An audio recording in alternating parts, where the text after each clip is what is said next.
نتابع بتوفيق الله تبارك وتعالى في إعداد وبنية شخصية الإنسان المسلم.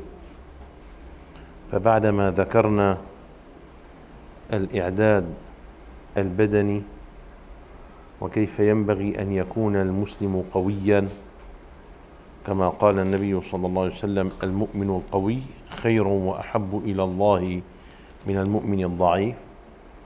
تابعنا البنية العقلية والإعداد العقلي للإنسان المسلم، وكيف ينبغي أن يكون المسلم عاقلا واعيا متفهما لأمور الحياة، ذكيا فطنا. والنبي عليه الصلاة والسلام يقول: المؤمن كيس فطن. كيس يعني عاقل، فطن يعني ذكي. فالمؤمن يكون كيسا يعني عاقلا، وفطنا أي ذكيا. يعني الإنسان الغبي ما بيستطيع يعيش في حياة ملأى بالوحوش. اليوم الإنسان الذي لا يخاف الله تعالى هو أشنع من الوحش وأخبث من الوحش، كما قال أظن أبو تمام، قال: عوى الذئب فاستأنست بالذئب إذ عوى. عوى الذئب فاستأنست بالذئب إذ عوى، وصوت إنسان فكدت أطير. صوت يعني حكى، طالع صوت، راح طير من صوته فزعا وخوفا. وصوت إنسان فكدت أطير. الإنسان الذي لا يخاف الله تبارك وتعالى يستحل ما حرم الله عز وجل، وبالتالي إذا استحل المحرمات ممكن يستحل دمك، ممكن يستحل مالك، يستحل أي شيء، طالما لا نفكر بالله ولا نفكر بدين ولا نفكر بآخرة ولا نفكر بحساب ولا. وبالتالي يعني أي شيء بده يعمله ما في شيء يردعه أو يمنعه عنه. فالمؤمن بده يكون عاقل وذكي، يعرف كيف يتعامل مع هؤلاء الوحوش في هذه، سواء في مجتمعاتنا أو في مجتمعات أخرى بأوروبا ولا وين ما كان يكون. يعني لا تتصور أنه المجتمع الأوروبي ولا المجتمع الأمريكي ولا كذا الياباني والله ناس نازلين من عند الله بالإفة مثل ما بيقولوا ملائكة. لا لا لا لا لا لا يا عيوني. إذا لم يكن هناك خوف من الله، قد ما شفت هالإنسان هذا ملائكة فهو شيطان، لأنه لا يحلل ولا يحرم.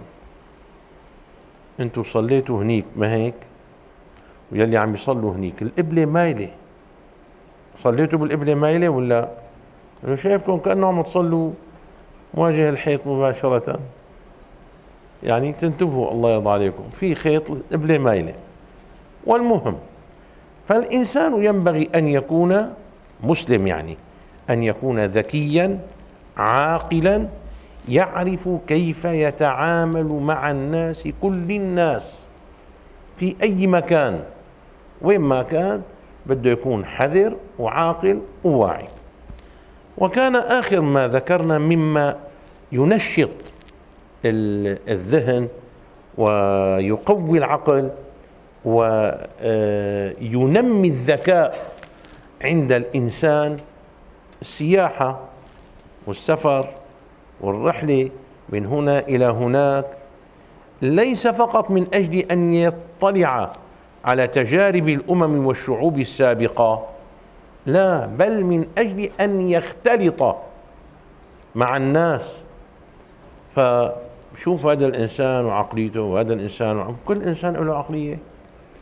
الإنسان العربي له عقلية، والإنسان الفرنسي له، الأوروبيين، الفرنسي له عقلية غير عقلية الإنجليزي، والإنجليزي له عقلية غير عقلية الألماني، وهكذا فبتسافر بتروح وبتجي مشان تلتقي بهؤلاء الناس، تتعامل معهم، تستفيد من خبرتهم من تجاربهم، وبالتالي كل مال ذهنك ينمو أكثر وأكثر. هذا كان آخر ما ذكرناه في درسنا الفائت. وننتقل اليوم بتوفيق الله تبارك وتعالى إلى إعداد وبنية من نوع جديد لا غنى للإنسان عنه، كما أنه لا غنى له عن هذا الماء الذي هو قوام الحياة، كما قال الله تعالى: وجعلنا من الماء كل شيء حي.